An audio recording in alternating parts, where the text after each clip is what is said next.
الحمد لله نحمده ونستعينه ونستغفره ونؤمن به ونتوكل عليه ونعوذ بالله من شرور أنفسنا ومن سيئات أعمالنا من يهده الله فلا مضل له ومن يضلله فلا هادي له ونشهد أن لا إله إلا الله وحده لا شريك له ونشهد أن سيدنا وسندنا ونبينا وحبيبنا ومولانا محمد صلى الله تعالى عليه وعلى آله وأصحابه وبارك وسلم تسليما كثيرا أما بعد فأعوذ بالله من الشيطان الرجيم بسم الله الرحمن الرحيم والعصر إن الإنسان لفي خسر إلا الذين آمنوا وعملوا الصالحات وتواصوا بالحق وتواصوا بالصبر آمنت بالله صدق الله العلي العظيم وصدق رسوله النبي الكريم ونحن على ذلك لمن الشاهدين والشاكرين والحمد لله رب العالمين.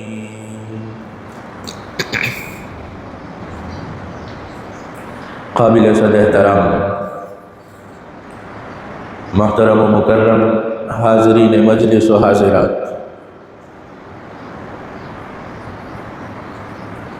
آپ حضرات کے سامنے قرآن کریم کی ایک مختصر سورت کی تلاوت کی. اس سورت کا نام سورۃ العصر ہے. دیکھنے میں یہ انتہائی مختصر سورت ہے، یاد کرنے میں بھی نہایت آسان ہے. 3 یا 3.5 لائنوں پر مشتمل ہوگی. مگر اس سورت کے بارے میں امام شافعی رحمۃ اللہ تعالی علیہ،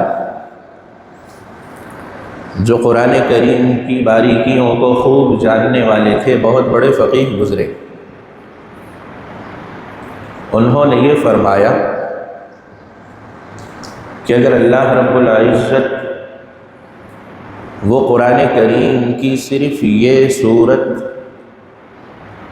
انسانوں کی ہدایت کے لیے بھیج دیتے تو فقط یہ ایک صورت انسانوں کی ہدایت کے لیے کافی ہو جاتی. یعنی انسان اگر اس ایک صورت کو سمجھ لے اور اس کے مطابق اپنی زندگی کو کر لے تو دنیا اور آخرت میں اس کی ناکامی کا سوال ہی پیدا نہیں ہوتا.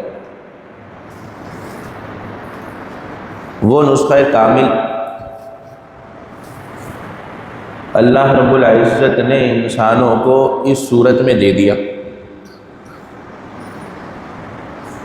یہ بالکل ایسا ہی ہے کہ جیسے آپ کوئی کاروبار کر رہے ہوں اور اس کاروبار کے اندر آپ منافع میں نہ جا رہے ہیں بلکہ آپ کو نقصان ہو رہا ہو. سمجھ نہ آتی ہو کہ یہ نقصان کیوں ہو رہا ہے، تو کوئی تاجر جو بڑا تجربہ کار ہو وہ آپ کے پاس آئے اور آپ کو خیر خواہانہ طور پر بتلائے کہ دیکھو تم اپنے کاروبار میں یہ غلطی کر رہے ہو، اس کی وجہ سے نقصان اٹھا رہے ہو، اس غلطی کو دور کر لو تو تم بھی ایک کامیاب تاجر بن جاؤ گے، تمہارا کاروبار چل پڑے گا. اب اس تاجر کے لیے جو ناکام ہو رہا تھا، اپنے کاروبار کو کامیاب کرنے کے لیے یہ ایک خیر خواہانہ نصیحت کافی ہے. واقعتاً اگر اس کی وہی غلطی تھی تو اب اپنی غلطی درست کر لینے سے اس کا کاروبار چل پڑے. اس لیے کہ اسے ایک مجرب تجربہ کار تجارت کرنے والے نے آ کر اس کی غلطی کی نشاندہی کی۔ اب وہ غلطی اگر اپنے کاروبار سے ختم کر لے تو اب نفع اٹھائے گا، خسارہ نہیں اٹھائے گا۔ اسی طریقے سے ہم سب کا ایمان اور عقیدہ اس بات پر ہے کہ ہم سب کو اللہ رب العزت نے یہ دنیاوی زندگی دی ہے۔ ہم از خود اس دنیا میں نہیں آئے، اور ایسا بھی نہیں ہے کہ ہم نے مر کر نسیم منسیہ ہو جانا ہے، مٹی ہو جانا ہے اور اس کے بعد کچھ نہ ہو۔ مسلمانوں کا عقیدہ یہ نہیں ہے، بلکہ وہ جانتے ہیں کہ اللہ رب العزت نے انہیں تخلیق فرمایا، انہیں کسی مقصد سے اس دنیا میں بھیجا۔ اس دنیا میں بھیجنا بھی اللہ رب العزت کا ان پر ایک انعام ہے۔ اس دنیا سے سب نے جانا ہے، یہ برحق ہے، ہمارا اس پر عقیدہ ہے۔ پھر اس سے آگے کی زندگی، اس پر بھی ہم عقیدہ رکھتے ہیں کہ ہم نے مر کر فنا نہیں ہونا، بلکہ مر کر ہم نے اگلے جہان میں جانا ہے، جہاں ہم سے پھر سوالات ہوں گے اس زندگی سے متعلق، ہمارے اعمال سے متعلق۔ ان سوالات میں اگر ہم کامیاب ہوئے تو ہمارے لیے آگے خوشخبریاں ہیں، ہمارے لیے آگے آسانیاں ہیں، اور اگر اللہ بچائے ہم میں سے کوئی ان میں ناکام ہو گیا تو پھر آگے ہمارے لیے دشواریاں، اور پھر ایسا خسارہ ہے کہ جس کی بھرپائی ممکن نہیں۔ تو اللہ رب العزت نے جو ہمارے خالق ہیں، مالک ہیں، ہمیں زندگی کے دینے والے ہیں، خود یہ نسخہ ہمیں فرما دیا۔ وہ یہ نہیں چاہتے، ان کی محبت کا عالم دیکھیے۔ امتحان بھی اگر انسان سے لے رہے ہیں تو اسے کامیاب کروا رہے ہیں۔ ایسا امتحان بھی نہیں لے رہے کہ وہ یہ چاہتے ہوں کہ انسان ناکام ہو جائے۔ ایسا امتحان بھی نہیں لے رہے کہ چاہتے ہوں کہ انسان اپنی کوشش سے کامیاب ہو جائے، بلکہ اس کے لیے بھی توفیق اسے دے رہے ہیں، اس کے لیے بھی دل میں اس کی باتیں ڈال رہے ہیں، اس کے لیے بھی اس کی آخرت کی آسانی والی ساری باتیں وہ رسول سے بھی کہلوا دی، قرآن کریم میں بھی نازل کر دی۔ ہمیں حکم بھی دیا کہ وہ باتیں ایک دوسرے سے کیا کرو، کوئی برائی کرے تو اسے روکا کرو۔ کیا امتحان ہے کہ جس میں اللہ رب العزت چاہتے ہیں کہ انسان کامیاب، اس کی کامیابی وہ اللہ رب العزت چاہ رہے ہیں۔ اور یہ انتہائی نسخہ کہ جس کے بعد کسی نسخے کی مزید حاجت نہیں رہتی، جس کے بارے میں علماء نے یہ کہہ دیا کہ یہ ایک ہی صورت انسانیت کے لیے کافی تھی۔ اللہ رب العزت نے ہمیں عنایت فرمائی، عطا فرمائی۔ بڑی سہل سی تعلیمات ہیں کہ ان پر عمل کر لو تو دنیا اور آخرت دونوں سنوار لو۔ دنیا میں بھی تم کامیاب، آخرت میں بھی تم کامیاب، اور اگر تم نے ان پر عمل نہ کیا تو پھر تم خسارہ اٹھانے والے ہو۔ اس صورت مبارکہ کو سمجھتے ہیں، ابتدا اس کی اللہ رب العزت نے فرمائی والعصر، والعصر، یہاں واو یہ قسمیہ ہے۔ جس طریقے سے اردو کے اندر ہم قسم اٹھا کر کے کوئی بات کہتے ہیں کسی بات کی تاکید کے لیے کہ یہ سچی بات ہے، اس میں ذرہ برابر بھی کوئی جھوٹی بات نہیں۔ عربی کے اندر جس وقت قسم اٹھائی جاتی ہے تو اس کے لیے بعض مرتبہ یہ الفاظ بھی استعمال ہوتے ہیں اور بعض مرتبہ حروف بھی استعمال ہوتے ہیں۔ تو یہ واو قسم کا ہوتا ہے۔ العصر، اس سے مفسرین نے دو باتیں فرمائی ہیں کہ زمانہ بھی مراد لیا جا سکتا ہے اور عصر کا وقت بھی مراد لیا جا سکتا ہے۔ تو والعصر، جب اس پر قسم کا واو آیا تو معنی یہ ہوگا کہ زمانے کی قسم، زمانے کی قسم، یا اگر عصر کا وقت مراد لیں تو پھر عصر کے وقت کی قسم۔ اور دونوں اللہ رب العزت کی بڑی نعمتیں۔ اب ایک بات یہ اور سمجھ لیجئے کہ اللہ رب العزت نے جس وقت یہ کتاب شروع فرمائی ہے، سورۃ البقرہ کے اندر آپ سب جانتے ہیں کہ وہاں آیت مبارکہ میں یہ بات فرما دی کہ ذالک الکتاب لا ریب فیہ، کہ یہ ایسی کتاب ہے کہ اس کے اندر ذرہ برابر بھی کوئی شبہ نہیں، کوئی شک نہیں۔ یہ اللہ رب العزت کا کلام ہے، اور خود اللہ رب العزت اس میں فرماتے ہیں کہ ومن اصدق من اللہ قیلا، اور کلام میں اللہ رب العزت سے بڑھ کر کے کون سچا ہو۔ پورا کا پورا کلام سچ پر مبنی، حق پر مبنی، اس کے باوجود اللہ رب العزت ایک بات فرما رہے ہیں اور اس سے پہلے قسم اٹھا رہے ہیں۔ مفسرین نے کہا ہے کہ جس وقت اللہ رب العزت وہ قسم اٹھاتے ہیں تو اس وقت دو باتیں وہ مقصود ہوتی۔ ایک تو انسانیت کو یہ سمجھانا کہ جس چیز کی ہم قسم اٹھا رہے ہیں یہ چیز کوئی معمولی چیز نہیں، بڑی عظمت والی چیز، تو اس کی اہمیت جتلانے کے لیے اس چیز کی قسم اٹھائی جاتی۔ تو اس بات کو اگر مراد لیا جائے تو پھر عصر کا وقت یہ بھی بڑی اہمیت والا، اور زمانہ وقت جس کے اندر ہم رہ رہے ہیں، جس میں ماضی بھی ہے جو گزر چکا ہے، حال بھی ہے جس میں ہم جی رہے ہیں، اور مستقبل بھی ہے جو آئندہ آنے والا۔ زمانہ یہ 3 قسموں پر ہوتا ہے۔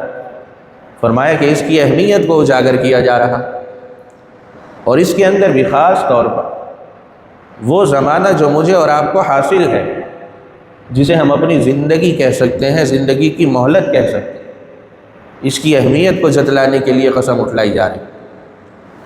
قسم اٹھائی گئی، اس کے بعد فرمایا کہ ان الانسان لفی خسر، ان الانسان لفی خسر۔ فرمایا کہ انسان سارے کے سارے، جتنے بھی انسان اس دنیا کے اندر آئے ہیں وہ خسارے میں، سارے کے سارے خسارے۔ آگے اللہ رب العزت نے کچھ صفات کا تذکرہ فرما دیا کہ سوائے ان لوگوں کے کہ جو ان صفات سے متصف ہوں وہ دنیا میں بھی کامیاب ہوں گے اور آخرت میں بھی کامیاب ہوں گے، ورنہ جتنے بھی انسان ہیں اگر وہ ان صفات سے متصف نہیں ہیں تو ان کی دنیا بھی خراب ہوئی اور ان کی آخرت بھی خراب ہوئی۔ ان الانسان لفی خسر، کہ انسان وہ سارے کے سارے خسارے، الا الذین آمنوا، سوائے ان لوگوں کے، ان انسانوں کے جو ایمان لائے۔ پہلی صفت یہ بیان فرما دی کہ انسان، اس کی کامیابی کے لیے سب سے ضروری چیز وہ ایمان لانا ہے۔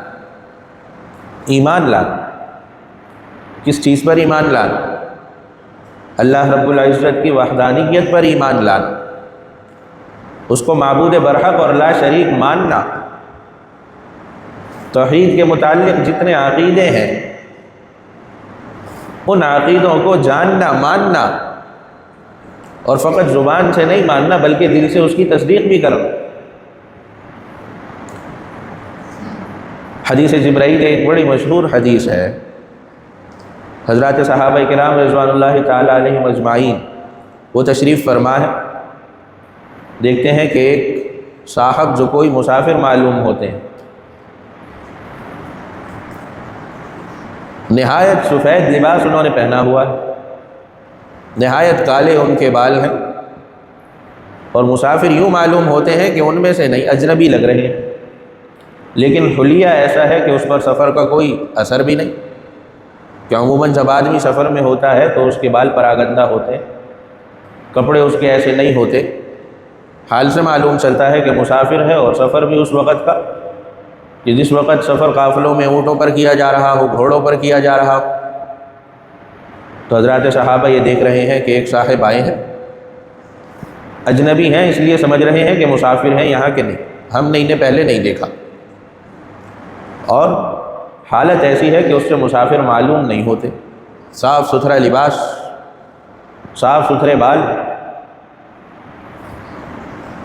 کہہ رہے ہیں کہ ہم میں سے انہیں کوئی بھی نہیں پہچانتا جانتا، لیکن ہم دیکھ رہے ہیں کہ وہ آپ صلی اللہ علیہ وسلم کے پاس آئے ہیں، دو زانوں ہو کر کے بیٹھ گئے، دو زانوں ہو کر کے بیٹھ گئے، آپ صلی اللہ علیہ وسلم کے گھٹنوں پر اپنے ہاتھوں کو رکھ لیا، اپنے گھٹنوں سے آپ صلی اللہ علیہ وسلم کے گھٹنوں کو ملا لیا، اور آپ صلی اللہ علیہ وسلم سے سوالات کرنے لگے، سوالات کر رہے ہیں، پوچھنے لگے کہ مل اسلام یا رسول اللہ، ایمان سے متعلق بھی پوچھا، اسلام سے متعلق بھی پوچھا۔ آپ صلی اللہ علیہ وسلم نے انہیں تفصیل سے جوابات دیے کہ آپ صلی اللہ علیہ وسلم کا جواب سنتے ہیں، اور سننے کے بعد کہتے ہیں صدقتا، کیا آپ نے سچ فرمایا؟ صحابہ کرام یہ ماجرا دیکھ رہے ہیں، اور اس کے بعد یہ اٹھ کر کے تشریف لے جاتے۔ اب حضرات صحابہ کو یہ بات سمجھ میں نہیں آ رہی کہ یہ آئے ہیں سوال کر رہے ہیں، سوال کرنے کے بعد جب انہیں جواب ملتا ہے تو یہ آگے سے کہتے ہیں کہ آپ سچ کہہ رہے ہیں۔ تو ایسے معلوم چلتا ہے کہ شاید انہیں یہ بات معلوم ہے، لیکن یہ سمجھ نہیں آ رہی کہ اگر معلوم ہے تو سوال کیوں کر رہے ہیں۔ تو جس وقت وہ جا چکے تو آپ صلی اللہ علیہ وسلم نے حضرات صحابہ کرام سے پوچھا کہ یہ سائل جو آیا تھا اسے تم پہچانتے ہو، جانتے ہو؟ تو صحابہ کرام فرمانے لگے کہ نہیں یا رسول اللہ۔ فرمایا کہ یہ جبرائیل ہے، یہ میرے پاس اس لیے آتے ہیں تمہارے سامنے تاکہ تمہیں دین کی باتیں سکھلائیں، دین کی باتیں سکھلائیں۔ تو ان کے جواب میں آپ صلی اللہ علیہ وسلم نے جو انہوں نے استغفار کیا، یہ فرمایا کہ شہادت اللہ الہ الا اللہ وان محمد الرسول اللہ، اس بات کی گواہی دینا کہ اللہ رب العزت کے علاوہ کوئی معبود برحق نہیں، وہی یکتا ہے، لائق عبادت ہے، اور آپ صلی اللہ علیہ وسلم و اللہ کے رسول، بنیادی عقیدہ۔ اور اس کی تفصیل کے اندر پھر فرمایا کہ نمازوں کو پڑھا جائے، روزوں کو رکھا جائے، حج اگر لازم ہے تو اس کو ادا کیا جائے، تفصیل کے اندر یہ ساری باتیں فرمائی، ان سے ہم سب واقف ہیں۔ تو فرمایا کہ ایمان یہ پہلی صفت، یہ سارے اعمال ضروری ہیں۔ اگر ایک شخص کے اندر ایمان نہیں ہے، دنیا کی ساری اچھائیاں وہ کرتا رہے، ان اچھائیوں کا دنیا میں تو اسے شاید فائدہ ہو جائے لیکن آخرت میں اسے فائدہ نہیں ہو۔ دنیا میں فائدہ شاید ہو جائے مگر آخرت میں اس کو فائدہ نہیں ہوگا، اس لیے کہ وہاں بنیادی طور پر ایمان مطلوب ہے، ایمان وہ ضروری۔ پہلی بات اللہ رب العزت نے یہ فرما دی کہ الا الذین آمنوا، ایمان لانا ضروری ہوا۔ اللہ رب العزت نے انسان کو عقل دی ہے، اس کے لیے پیغمبر بھیجے ہیں، اگر وہ اپنی عقل سے غور و فکر کرے تو ایمان کے معاملے کو پا سکتا۔ اللہ رب العزت کو واحد جاننا، ماننا، کسی معبود کو ماننا، پھر اسے وحدہ لا شریک ماننا، یہ عقل سے سمجھ میں آنے والی باتیں۔ تو فرمایا کہ عقل اسے پا سکتی، اور پھر اس پر اللہ رب العزت نے اتنا احسان فرمایا کہ پیغمبروں کو بھی بھیج، وحی بھی اتاری، اس کو عقل چلانے کی زحمت بھی نہیں دی کہ تم سارے تلاش کرو، بلکہ ایسی باتیں فرما دی کہ جو ساری کی ساری حق ہیں، سچ ہیں اور عقل میں آنے والی بھی۔ اس کے باوجود بھی کوئی شخص اگر ایمان نہ لائے تو اس سے بڑا ناکام کوئی نہیں، یا ایسا بڑا ناشکرا ہے کہ پھر اس کے لیے جہنم کی سزا بھی کم، ایسا بڑا ناشکرا کہ جس کے لیے اللہ رب العزت فرما رہے ہیں کہ میں نے اتنی چیزوں کو تخلیق فرمایا، اتنے اس پر انعامات کیے، اتنے اس پر احسانات کیے، میں اس کا مالک ہوں، خالق ہوں، اور یہ بندہ ہو کر کے ماننے کو تیار ہی نہیں، باوجود اس کے کہ یہ باتیں عقل سے بھی سمجھ میں آتی، آپ صلی اللہ علیہ وسلم بھی بتلا رہے ہیں، قرآن کریم میں بھی موجود ہیں، مگر یہ ضد پر اڑا ہوا ہے، ماننے کو تیار ہی، ایمان نہیں لا رہا۔ اس سے بڑا ناشکرا انسان ہو ہی نہیں سکتا۔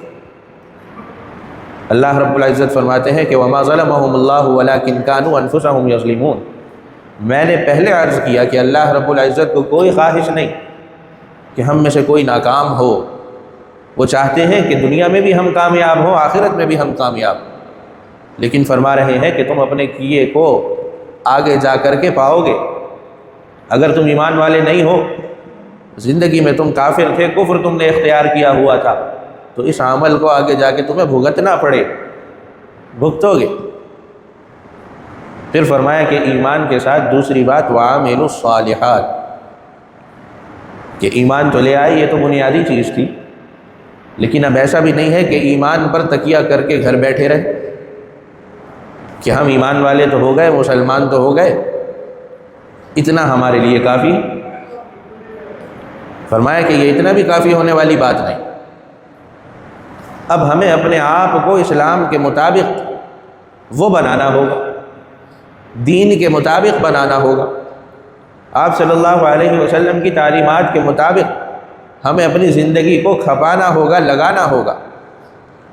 تو جا کر کے ہماری زندگی عبادت بنے گی، ہمارے اعمال وہ نیک کہلائے جائیں گے۔ یہی مراد ہے وَعَامِلُوا الصَّالِحَاتِ، کہ ہم نے نیک کاموں کو اختیار کرنا ہے جنہیں اللہ رب العزت نے کرنے کا حکم دیا ہے۔ اس کے اندر نیک کاموں کے پھر درجات ہیں۔ کچھ کام ایسے ہیں کہ جو فرض کے درجے کے ہیں انہیں چھوڑنا نہیں، کچھ کام ایسے ہیں جو واجب کے درجے کے ہیں ان پر عمل کرنا ہے، کچھ کام ایسے ہیں کہ جو مستحب ہیں کوشش کر کے ان پر بھی عامل ہونا ہے، اور جن کاموں سے روکا گیا ان سے ہر حال میں رکنا ہے۔ پھر کچھ کام اس میں ایسے ہیں کہ جو حرام کے درجے کے ہیں ان کے قریب بھی نہیں جاتے۔ اسی طریقے سے ان میں بھی تقسیمات۔ تو یہ عامل الصالحات کے اندر آپ کی پوری اسلامی زندگی آ جاتی کہ آپ ایمان لانے والے بھی ہوں، زبان سے اس کا اقرار بھی کر رہے ہوں، دل سے تصدیق بھی کر رہے ہوں، اور فقط اس پر بس نہ ہو بلکہ وعامل الصالحات اس پر عامل ہو کر دکھلا بھی رہے ہیں۔ آپ صلی اللہ علیہ وسلم کو اپنا آئیڈیل آپ نے سمجھا ہوا ہو، جو کہ ہیں، اور اللہ رب العزت نے اسی لیے انہیں مبعوث فرمایا، انہیں دیکھ کر کے اپنی زندگیوں کو گزار رہے، اپنی زندگیوں کو سنوار رہے۔ ہر عمل آپ کا اس نیت سے آپ کرتے جائیں گے تو نیک ہوتا جائے، یہ مطلوب ہے۔ پھر آگے فرمایا کہ وَتَوَاصَوْا بِالْحَقِّ وَتَوَاصَوْا بِالصَّبْرِ، کہ حق بات کی وصیت کرنے والے ہوں ایک دوسرے کو۔ میں نے عرض کیا کہ ہمارے لیے ماحول بھی اللہ رب العزت نے ایسا پسند فرمایا ہے کہ وہ نہیں چاہتے کہ کوئی ہم میں سے ناکام لوٹے۔ چنانچہ دوسری آیت مبارکہ میں اللہ رب العزت فرماتے ہیں کہ کنتم خیر امۃ اخرجت للناس تأمرون بالمعروف وتنہون عن المنکر، کہ تم بہترین امت ہو جسے لوگوں کے لیے بھیجا گیا ہے۔ کیسے؟ تأمرون بالمعروف وتنہون عن المنکر، کہ تمہارے ذمے میں یہ کام لگایا گیا ہے کہ تم بھلی باتوں کا حکم کرو گے اور بری باتوں سے روکو گے۔ آپ صلی اللہ علیہ وسلم نے نہ صرف ہمیں یہ تعلیم دی بلکہ ہمارے ذمے بھی لگایا کہ ہم نہ خود یہ کہ اپنے آپ کو برائی سے بچائیں بلکہ دوسروں کو بھی برائی سے بچائیں۔ کسی دوسرے کو ہم دیکھیں کہ وہ کوئی ایسا کام کر رہا ہے کہ جو شرعاً اس کے لیے نقصان دہ ہے، گناہ کا کام ہے، تو اسے اس کام کے کرنے سے روکے کہ تم یہ کام مت کرو۔ ماحول اللہ رب العزت ایسا بنا رہے ہیں۔ آج تو ہم نے اس فریضے پر عمل کرنا چھوڑ دیا۔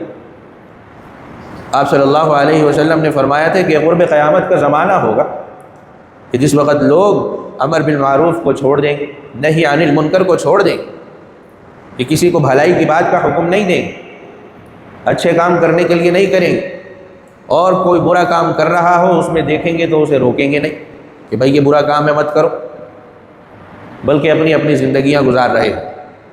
کہیں گے کہ ہمیں اس سے کیا لینا دینا، ہمیں اس کی کیا پڑے۔ آپ صلی اللہ علیہ وسلم نے فرمایا کہ مسلمان باہم ایک دوسرے سے مربوط ہیں، جڑے ہوئے ہیں۔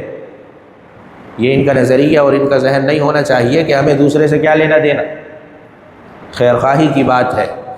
آپ صلی اللہ علیہ وسلم نے فرمایا کہ آدمی اس وقت تک کامل مومن نہیں ہوتا کہ جب تک وہ اپنے بھائی کے لیے وہ پسند نہ کرے جو اپنے لیے پسند کرتا ہے۔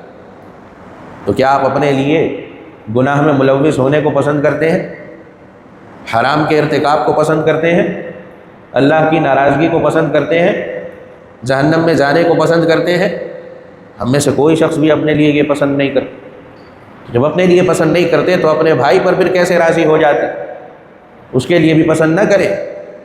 پھر یہ ہمارا اخلاقی اور شرعی فریضہ ہے کہ اس کو ہم برائی سے روکیں، سمجھائیں بجھائیں کہ نیک کام ہے اس کے اندر لگو، کسی نیک کام میں وہ لگا ہوا ہو اس کی تحسین کریں، کسی برے کام میں لگا ہوا ہو اس کو روکیں۔ وَتَوَاصَوْا بِالْحَقِّ، اس سے مراد یہی کہ ایک دوسرے کو حق کی وصیت کرنا۔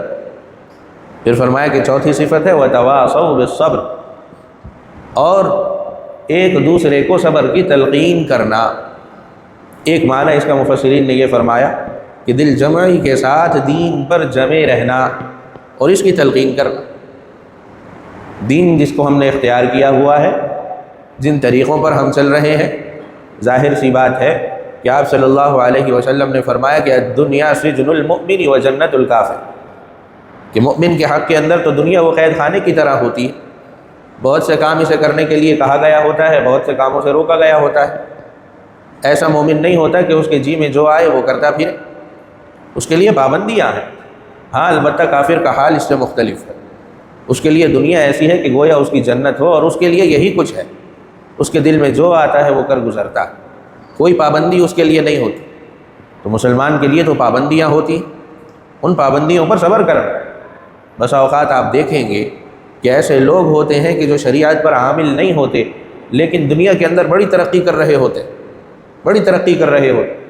دنیا میں آپ بھی رہتے ہیں، وہ بھی رہتے ہیں، آپ بھی کھا رہے ہیں، وہ بھی کھا رہے ہیں، آپ کے ساتھ بھی ضروریات لگی ہوئی ہیں، ان کے ساتھ بھی لگی ہوئی ہیں، لیکن ان پر پابندی کوئی نہیں، پابندی کوئی نہیں۔ دنیا کی دوڑ کے اندر وہ جیتتے جا رہے ہیں، دوڑتے جا رہے ہیں، آپ پر قدم قدم پر پابندیاں۔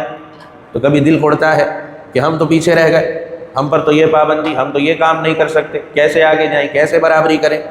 وَتَوَاصَوْا بِالصَّبْرِ، تو ایک دوسرے کو صبر کی تلقین کرنا کہ ہم دین کے رستے پر ہیں، حق کے رستے پر ہیں۔ اللہ رب العزت نے یہاں ہمارے لیے آسانیاں فرمائی تو فَبِهَا، نہیں تو اللہ کا شکر ہے، آگے تو انشاءاللہ ضرور آسانیاں ہمارے لیے، ضرور آسانیاں ہمارے لیے۔ آپ دیکھیے مسلمانوں کی تاریخ اٹھا کر، جس وقت دین شروع ہوا مسلمانوں کا کیا حال تھا، کیا وہ نازوں میں تھے، نعمتوں میں تھے، یا انہوں نے تکالیف اٹھائی، حق کے راستے میں کتنی تکالیف اٹھائی، لیکن حق کے اوپر دل جمعی کے ساتھ عمل کرتے رہے، اس سے پیچھے نہیں ہو۔ تو وَتَوَاصَوْا بِالْحَقِّ، ایک دوسرے کو درست باتوں کا حکم کرنا، بھلے کاموں میں لگنے کا کہنا، برے کاموں سے روکنا، اور وَتَوَاصَوْا بِالصَّبْرِ، دل جمعی کے ساتھ اس پر عمل کرنا۔ کب تک عمل کرنا؟ جب تک کہ زندگی کی مہلت، اسی کوشش میں اپنے آپ کو کھپا دینا کہ اس ایمان کو، اس اسلام کو سلامتی کے ساتھ میں اپنی قبر میں لے کر کے چلا جاؤں، پھر آگے معاملہ انشاءاللہ آسان ہے۔ دعا ہے کہ جو کچھ کہا سنا اللہ رب العزت مجھے اور آپ کو اس پر عمل کرنے کی توفیق نصیب فرمائے اور ہمیں خسارے والی زندگی سے بچائے۔ وآخر دعوانا الحمدللہ۔